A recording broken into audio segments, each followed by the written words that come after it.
Sí.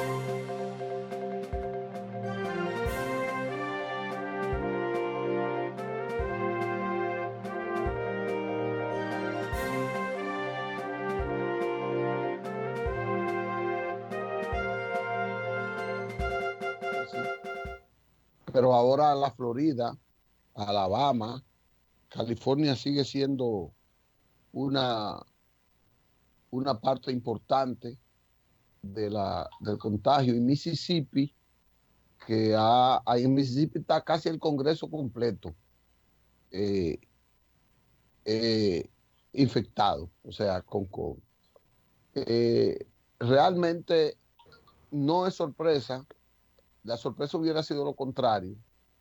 Si le damos seguimiento a los pronunciamientos del vocero o de los expertos, tanto en la OMS como en los Estados Unidos, los principales asesores de, de Trump han advertido que no era posible llegar al pico en las condiciones en que se estaba manejando, tanto en Estados Unidos como en el mundo. Y la preocupación siempre del director ejecutivo de la OMS eh, también era de advertencia y de preocupación. Y lo de Brasil, lo de América del Sur, pero sobre todo lo de Brasil, siempre fue advertido por ello. Lo que pasa que esta independencia, esta soberanía en términos generales de los pueblos, impiden que un organismo multilateral pueda obligar a un jefe de Estado a tomar decisiones en sus respectivos países.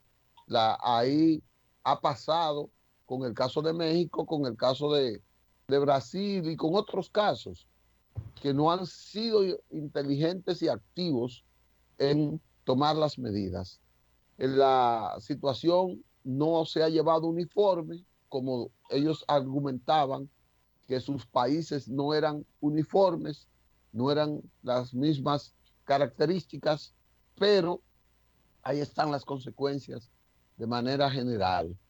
Eh, Aunque Europa ha bajado su impacto, la, la reiniciación de las actividades sociales y económicas, aunque no dejan de tener sus riesgos y sus rebrotes, ha habido ya una manifestación de que se podía manejar con esta manera. Lo de Brasil se veía venir y fue advertido antes, cuando Brasil apenas tenía 8.000 infectados.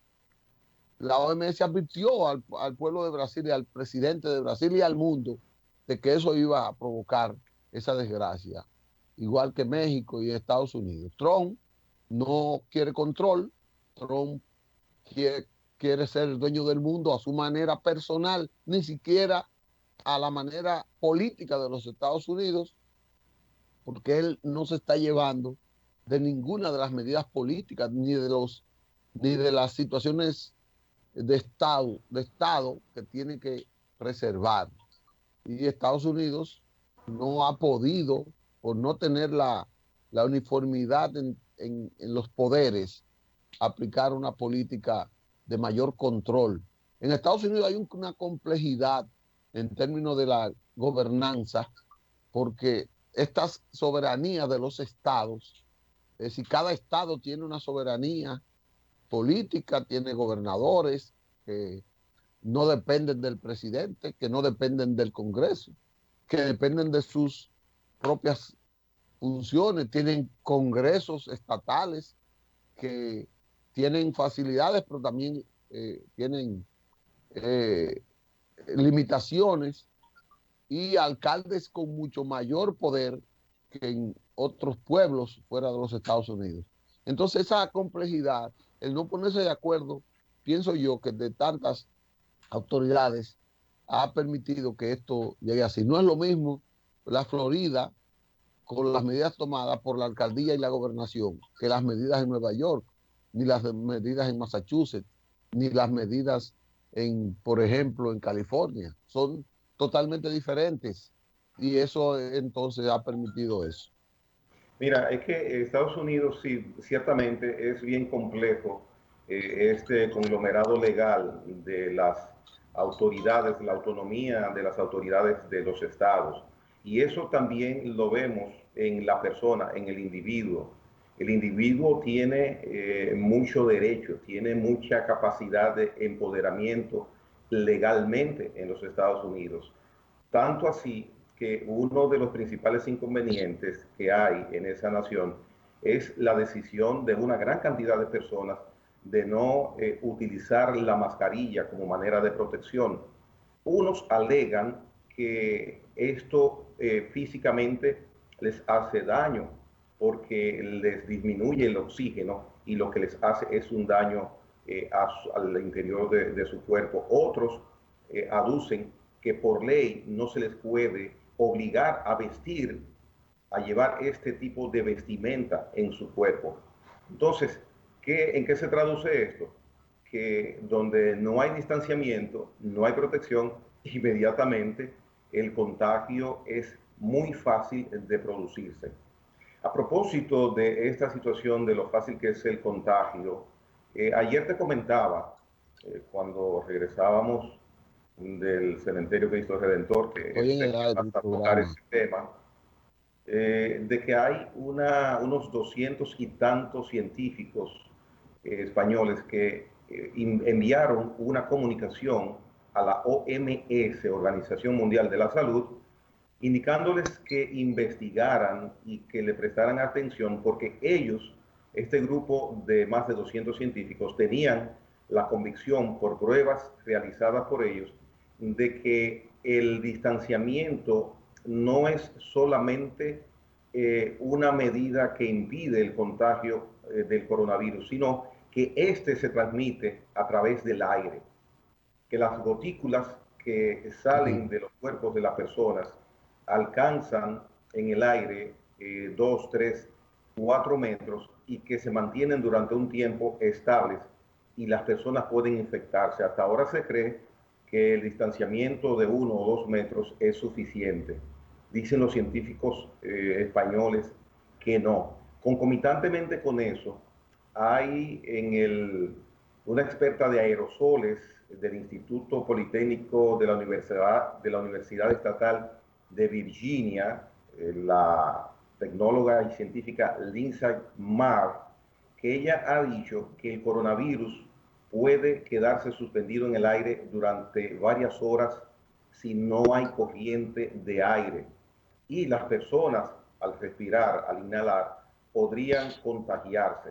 Y ella dice que esta es cada vez una mayor muestra científica evidenciada esta nueva situación. Indica también que en el riesgo de donde hay espacios interiores, donde la ventilación es deficiente, este riesgo Aló. puede ayudar a evitar eventos de contaminación.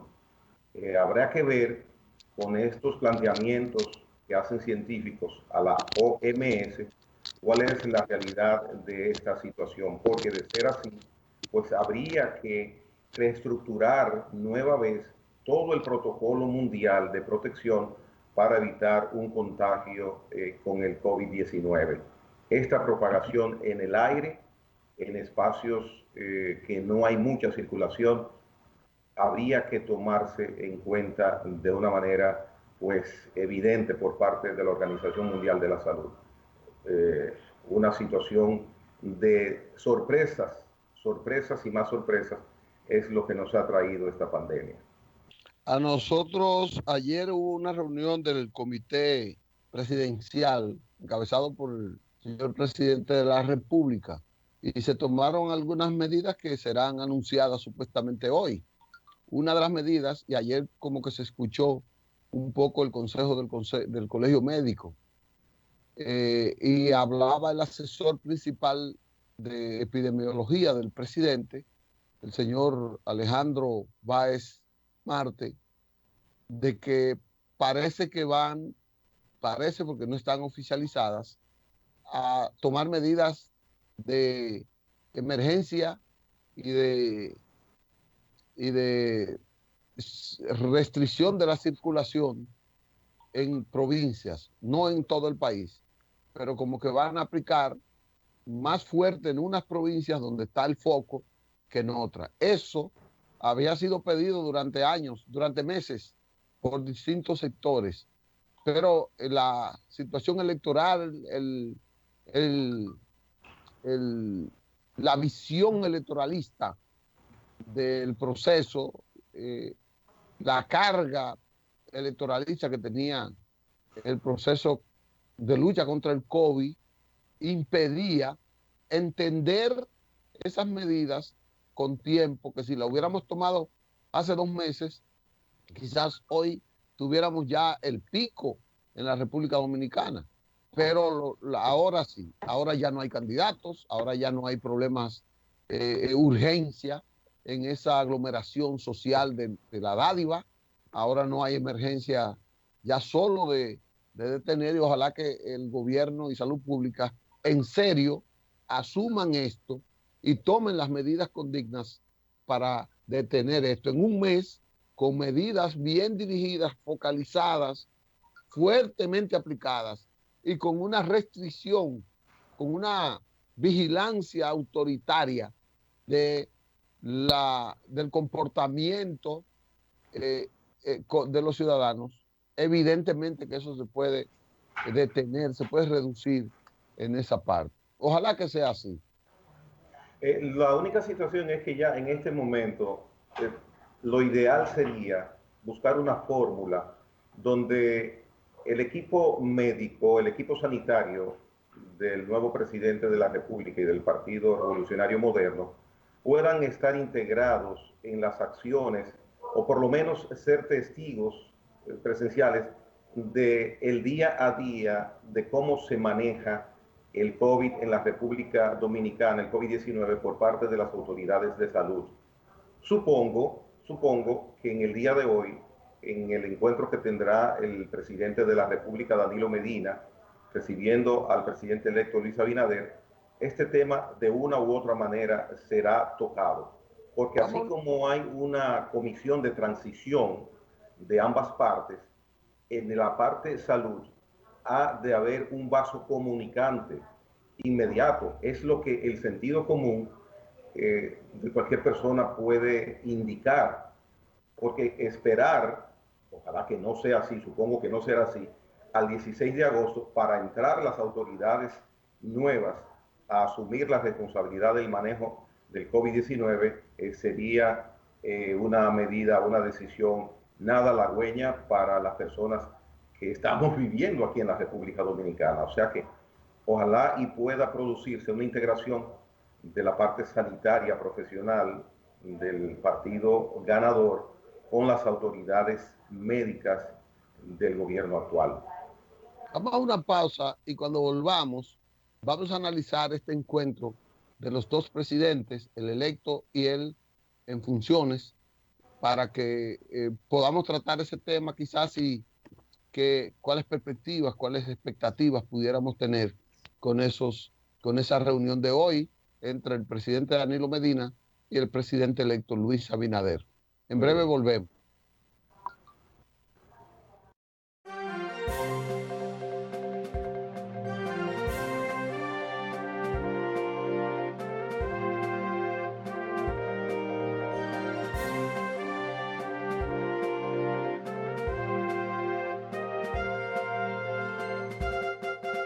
Um, Tenemos muchos temas, pero pienso que el principal tema de la República Dominicana es la situación sanitaria, dicho, la situación sanitaria. Estamos en medio de una situación muy difícil. Mira, yo le he dado mucho seguimiento, los televidentes se pueden dar cuenta, al porcentaje de la positividad de las pruebas realizadas diariamente. Ayer hubo pocos casos reportados, se hicieron pocas pruebas, pero la positividad estuvo encima del 30%. O sea que de cada 100 pruebas que se hacen, 30 o más de 30 ayer resultaron positivas. El domingo llegamos a 34%. Todos los días estamos ya rondando el 30%. Esto es altísimo, altísimo, altísimo. Y y pienso que debe, con esa gran cantidad y calidad que tiene el equipo sanitario del Partido Revolucionario Moderno, permitírsele que participe, lo reitero, en el día a día del manejo del COVID en la República Dominicana con las autoridades actuales, que les quedan unos 36 días de vigencia.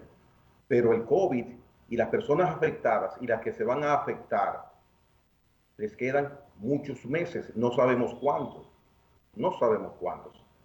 Entonces, estamos hablando de vidas humanas, estamos hablando de familias que se deterioran a causa de esta situación inesperada, que no discrimina.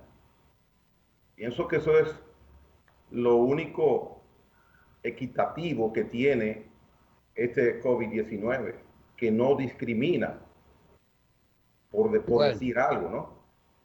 bueno. Entonces, eh, esa parte debe ser atendida de manera concreta y objetiva. Bueno, lo que sucede hoy, lo que suceda hoy en el encuentro de los expresidentes, uno desde fuera, expresando sus preocupaciones por el derrotero de la sociedad dominicana en lo inmediato, uno quisiera que ambos trataran la conformación de un equipo, a pesar de que ya gobierna el otro, pero también el otro va a gobernar, y no quisiera encontrar un país en una emergencia sanitaria profunda. Entonces, lo lógico, lo inteligente sería que la prioridad de este encuentro fuera la designación de un protocolo o la aceptación de la participación del equipo que va a entrar desde ahora con el equipo gobernante actual, con medidas que son diferentes, porque, pero habían intereses distintos. Y yo insisto que el impacto electoral, el escenario electoral impedía que el COVID fuera enfrentado de manera contundente por las autoridades. Claro, Y y por, ahora hacer lo que hay que hacer. ahora, y ahora corresponde pensar en el país y más que todo pensar en que el Estado es la garantía de eso y no importa quién lo gobierne. Lo más importante sería para mí, para ti, para quizás mucha gente, que hoy salga un protocolo común, un protocolo en el que estén los esfuerzos de ambos grupos, el que va a gobernar y el que deja de gobernar, pero que tiene un mes todavía de gobernanza. Entonces, de ahí saldría un posible enfrentamiento mínimo, un protocolo mínimo para detener eso. Mira, y de Eh, igual forma, Licho, un paréntesis breve, de igual forma, hay equipo de coordinación actual que está desde el día cero de esta situación, que igualmente debe permanecer, solicitársele que permanezca con el equipo nuevo que entra. Eso es lo que estoy diciendo. Eso es lo que estoy pidiendo. Por ejemplo, yo pienso que el candidato ganador debería enviarle un mensaje a los candidatos que han ganado de su partido, del PRM, para que no celebren en masas. Todo el mundo sabe el brote de alegría que tiene cada ciudadano, pero también la peligrosidad de esta propagación en una fiesta. Eh, ya los que lo han hecho lo hicieron, pero si las autoridades no pueden detener eso, el liderazgo político puede aportar para que no se haga, no se proyecte ese escenario masificado en determinados lugares. Eso es una medida. La otra medida es que los conglomerados donde se dan cita los ciudadanos en función de la adquisición de servicios, la autoridad pueda decir y tener control sobre eso. Por ejemplo, el mapa del brote tiene puntos específicos donde el gobierno debería ir de manera conjunta con todas las autoridades y incluyendo la parte del nuevo liderazgo que va a asumir el gobierno y tomar medidas, porque quizá yo esté equivocado y quisiera estarlo, pero es evidente que ha habido como una displicencia, se dice eso, como una tolerancia a determinados escenarios y acciones masivas para eso. Y a mí me preocupa eso. Esa es para mí la prioridad del encuentro del gobierno o de los presidentes hoy, que es muy inteligente, es muy democrático, es de muy sensato haberse juntado tan rápido a los 2 días de haber pasado las elecciones, tomando en cuenta que tienen nada más que 40 días para la transición. Pienso que eso ha sido un paso importante. Y hay otros temas que se deben, Bien. las comisiones de recibimiento por instituciones. Eso es un Mira, trabajo arduo. Cualquiera que lo ve desde fuera, es un trabajo arduo donde cada sector tiene que escoger una comisión de revisión particular por cada ministerio y así por cada departamento. O sea, es un gran equipo que tiene que ponerse en movimiento de inmediato con eso. Y esto también va a dar la señal de la integración, de la participación de la mayor cantidad de personal técnico, político de la nueva administración que entra el 16 de agosto. Así que yo lo veo en esa sí. parte, sí. En torno al punto que tú mencionas hace un minuto, de que debe haber ataques sanitarios a puntos que estén en rojo con cuestiones de contagio en la República Dominicana. Ayer hubo dos declaraciones, dos planteamientos en torno a ese sentido que me llamaron la atención y los veo con mucha sensatez. Uno, por parte del director del equipo que maneja el COVID, el doctor Alejandro Báez, y otro por parte del presidente del Colegio Médico, Waldo Ariel Suero. Ambos coinciden en que el estado de emergencia debe instaurarse de nuevo, a que se pueda retornar, que el estado de emergencia pueda retomarse, que esa posibilidad pueda ser factible. Alejandro Báez decía que en una reunión que habría con el presidente de la República en el día de ayer, él personalmente iba a fijar su posición que iba encaminada a ese sentido. Entonces, si el Colegio Médico también lo plantea y lo que estamos viendo con las estadísticas, los números de nuevos contagios, los porcentajes de infectados, pues entonces habría que ver qué posibilidad real habría de tomar este estado de emergencia. No me atrevo a emitir de mi parte una opinión en un sentido o en el otro, porque es en estos momentos compleja. Hay una parte, gobierno actual, hay otra parte, gobierno entrante. Esa reunión que hemos mencionado hoy de las 10 de la mañana, ese encuentro, aunque es protocolar normalmente en situaciones normales, pienso que también habrá de abarcar o ser punto de partida para tratar esta posibilidad que se plantea de esos dos sectores. Cuando tú hablas de protocolar, ¿a qué tú le llamas protocolar? Porque mucha gente cree que el protocolar nada más dice saludar, señor presidente, felicitaciones por su triunfo, señor presidente, felicitaciones por todo el trabajo hecho durante las elecciones. No, hoy el protocolo implica interactuar, eh, implica compartir informaciones. El protocolo implica que como es el primer encuentro y es uno de los pocos que se pueda dar, que no creo que se den más, implica tomar decisiones. De este encuentro de hoy, yo pienso, y casi siempre ha sido así, yo pienso que deben salir decisiones trascendentales para el enfrentamiento de este y otros problemas que aquejan al país en este periodo de emergencia. Sí, pero ahí se fijarán puntos para empezar a trabajar esos puntos nodales como los que estamos hablando.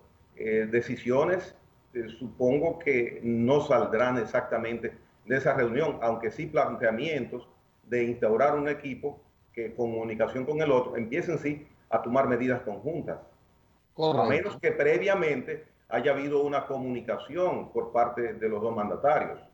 correcto. Porque no, la otra sería que no creo que sea así, porque no creo que es más, ni siquiera lo quiero decir para que no vean que Mira, yo de quiero. hecho, Paliza ha indicado que a menos que haya surgido algo nuevo hoy, quienes acompañarán al presidente electo, Abinader, Luis Abinader, será el coordinador general de su campaña, el señor Fulcar, básicamente. Yo, Y yo no sé nadie, con nadie quién. más, o sea, una comitiva totalmente reducida. O sea, dos personas, el presidente no y la vicepresidenta deberá ir, Sí, sí, por pienso supuesto, y la yo. vicepresidenta. Y yo pienso Pero que el lo que Paliza presidente ha del, indicado es eso, vicepresidenta y el señor Pulcar. Y bueno, y yo adiciono yo, de que el que la presidente primera del dama le partido, acompañará. el presidente del partido debería estar, no sé. Él no va a estar, ha indicado. ¿Eh? Él no va a estar. Solamente mencionó a Raquel Peña, vicepresidenta electa, y el señor Fulcar. Bueno, es una buena representación, tiene calidad y son los gestores políticos de ese proyecto ganador en su expresión más alta. O sea que no estarían exclusiones de ahí. Yo escuché a Paliza hoy decir de, de las situaciones y el proceso, llamó a la sociedad a decir que el cambio es un proceso que comenzará eh, con las medidas que tomará el presidente el 16 de agosto y que ahí comenzará la apertura de la sociedad a poder participar en ese cambio, en la materialización de ese cambio que ha expuesto Luis Abinader. Y también una cosa que Paliza hablaba hoy era del, del necesario consenso entre las fuerzas que van a estar representadas en el próximo Congreso, sobre todo en el Senado, y que ellos, aunque tienen la mayoría, son 18, 19, porque eh, la diferencia en Elías Piña son apenas 110 votos, pero hay 1.700 nulos. Y ahora viene el proceso de revisar esos 1.700 nulos para poder determinar ese resultado. Porque no es verdad que por 110 votos, donde hay 1.700 nulos, no se vayan a revisar y no va a pasar lo que pasó en el 86, donde una comisión designada para revisar los votos nulos no la revisó. Yo pienso que en Elías Piña habrá una revisión. También ha habido revisión una petición de revisión en, En en San Pedro. Barahona, Y en San Pedro. y en San Pedro. Tenemos que ir a otra pausa para que hablemos ya de eso, de lo que va a ser la composición del Congreso y para mí algunas confusiones que pudieran estar eh, andando por ahí en mentes sobre la forma de escoger a los legisladores. Vamos a Pero una eso, pausa. pero eso está claro. Bueno, ya lo veremos después de la Parece, pausa. parece que no.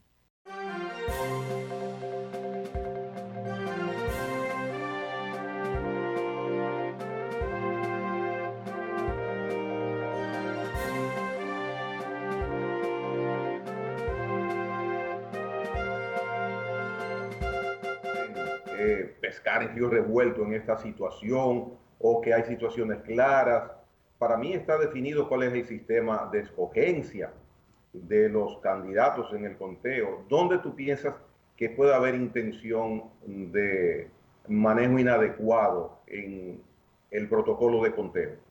No inadecuado. Yo no creo que sea inadecuado, sino que hay circunstancias eh, que ameritan para la conformidad de todos los sectores, ameritan ser verificadas hasta el final. Por ejemplo, Uh -huh. en Elías Piña, la diferencia entre los dos candidatos a senadores son 110 votos, contado todo, toda la votación, ¿no? ¿Verdad?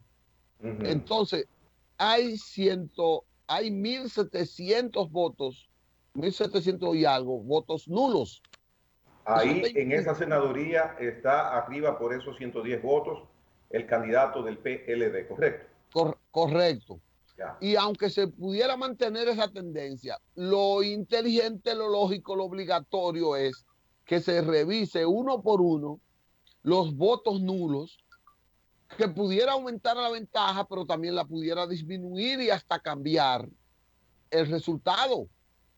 Entonces, yo veo, por ejemplo, yo cuestiono esta politiquería de muchos aspirantes a líderes que cuestionan cuando alguien hace un reclamo democrático. El reclamo de revisar los votos nulos no es antidemocrático, no es traído de la luna, es un derecho que tiene cada candidato a que le revisen sus votos. Entonces, yo veo como que hay una intención de torpedear. No, son derechos.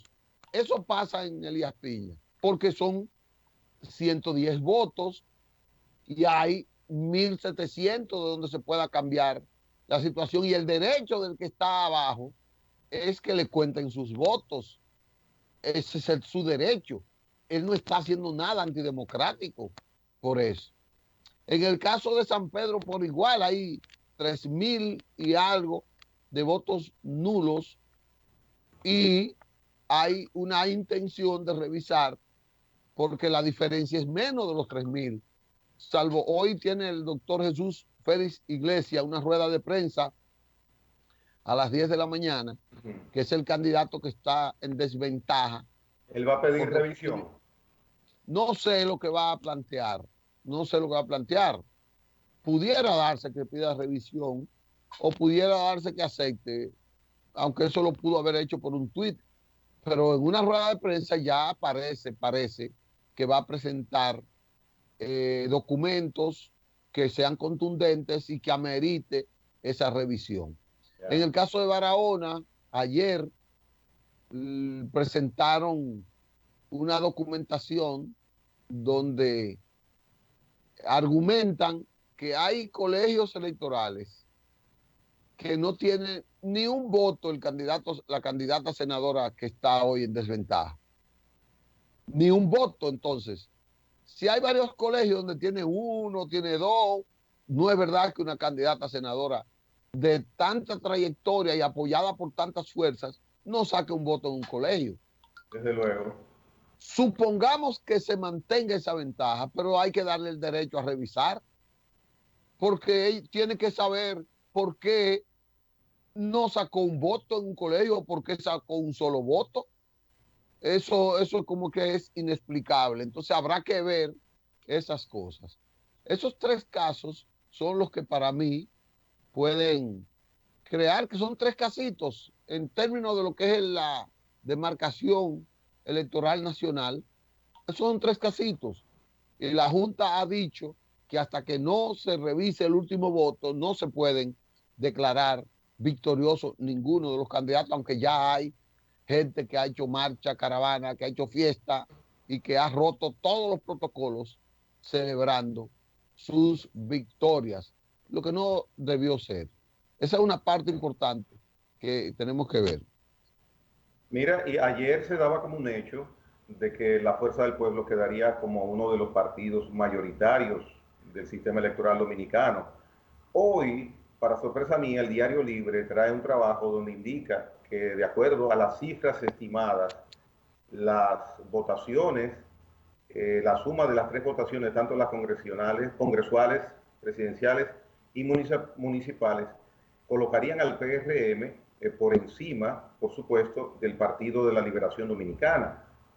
El PRM tendría un 45.72%, mientras que el PLD como partido un 29.24%. Mientras, y esta es mi sorpresa, que los votos acumulados en estos tres renglones de Fuerza del Pueblo lo colocarían con un porcentaje de 4,61%. Con un 4,61% queda fuera automáticamente de la calificación en el espectro electoral dominicano como partido mayoritario la Fuerza del Pueblo. Claro, esto está por verse, pero hasta ahora el hecho dado como real es que la Fuerza del Pueblo sí había logrado más de un 5% en el conglomerado de tres sumas de los tres niveles, pero parece ser, si tomamos como referencia este estudio de Diario Libre, que no es así. Esto influye bastante en lo que sería el desarrollo político a partir de agosto, donde, como todos sabemos, el 17 de agosto de cada año electoral comienza una nueva campaña electoral. Dos cosas que habrá que ver en eso. Primero, es peregrino certificar un resultado porcentual final, porque eso se lleva tiempo. O sea, ahora, y eso no lo puede dar la Junta ni siquiera en los próximos días, en una semana. Porque si tú lo tomas sumando la votación presidencial, eso sí, tú lo puedes hacer de aquí a una semana. Pero tú tienes que sumar todos los votos. Yo no sé si la ley es que lo establece así, todos los votos del Congreso y de la presidencial a una casilla, los que se echaron esa casilla. Y yo no creo que eso pueda ser determinado porque todavía la mayoría de los votos para diputados no han sido comenzados a contar. Es decir, el Congreso Nacional está en dos cámaras y se votó en dos casillas. Si la intención es sumar las tres casillas, tú no puedes proyectar un porcentaje sobre el Congreso cuando una parte del Congreso, en su inmensa mayoría, tú no lo tienes consolidado. Bueno, esa parte sí, para la elección individual de los representantes de cada curul en la Cámara de Diputados. Ahora bien, las actas, los partidos son dueños de cada una de esas actas, tienen copia de esas actas y es no muy difícil llegar a cuantificar en número la cantidad de votos, que es lo que determina el porcentaje de los tres renglones. Claro, no sería oficial, no es oficial, por supuesto, pero ¿Y tú tomando crees en que consideración el referente que hay del movimiento de última hora de la casilla 3 a la 4 del Partido Reformista Social Cristiano, en base a una decisión del Tribunal Superior Electoral, ya hay precedente de cuál es el método a establecer para definir esta situación? pero tú crees que es verdad que los partidos han contado los votos todos? No es verdad. No es verdad que los partidos lo han contado. No es verdad que la Junta lo ha contado. A 2 días de pasado las elecciones. Eso no es cierto. Y eso se lleva un proceso. Mira, uno puede intuir por los diputados, por cada circunscripción, pero provocar un consolidado de todo eso es muy difícil por cada circunscripción. Recuerda que habría que consolidar los votos de todos los partidos en cada circunscripción. La provincia de Santo Domingo tiene 6 circunscripciones. ¿Y cómo tú esperas que ya a 2 días hayan consolidado eso? Consolidado. No es que en una circunscripción cada persona, individuo, no sepa cuánto sacó, pero la unidad de todos esos votos individuales para un consolidado general, eso no lo veo tan fácil, de acuerdo a mi experiencia en el conteo de votos. Tú me Sí, pero, dirás la pero próxima recuerda semana. que la votación de los diputados es mínima en comparación con la de los senadores y la presidencia. Mínima, Es decir, es sí, mayor, mínima.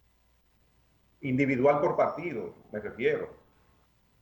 Es más, Bueno, determinar la cantidad de votos de diputados de un partido no es tan difícil. determinar la cantidad de votos. Que ha sacado, por ejemplo, cogemos todos los diputados de la Fuerza del Pueblo, que no fueron tantos los candidatos a diputados que ellos llevaron. No es tan difícil sacar el conteo, Pero no, cantidad, no pero no es porcentaje. tan difícil para quién. para cualquier persona que tenga acceso a las ¿Y actas. quién tiene Los acceso en partidos.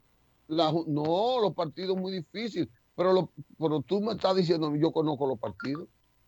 Los partidos, porque eso es la Dirección Nacional Electoral de los partidos. Pero todavía los partidos tradicionalmente se les queda el 10 o el 15%. Y hay partidos, hay procesos donde los partidos no han recibido el 50% de las actas. Hay procesos. Y el promedio es que el 15 o el 20% de las actas no las reciban. Ahora con el escáner pudiera ser un poco más perfecto, más cercano a la realidad. Pero yo tengo que verlo eso primero. Parece que tenemos que irnos ya. Sí, tenemos que Hay decir un tema adiós. que se nos queda, que yo quiero que mañana lo toquemos, de todas las grandes figuras del Senado que han sucumbido en este proceso. Mucha gente buena. Nos veremos entonces mañana, si Dios quiere. ¿Cómo no? Bien, hasta Gracias a mañana. todos, a Joel, a Elvin, a Oliver, a Lidiane, a todo el que nos apoyó en este momento y a todos los amigos televidentes que nos sintonizan. Gracias y mañana nos vemos, si Dios quiere.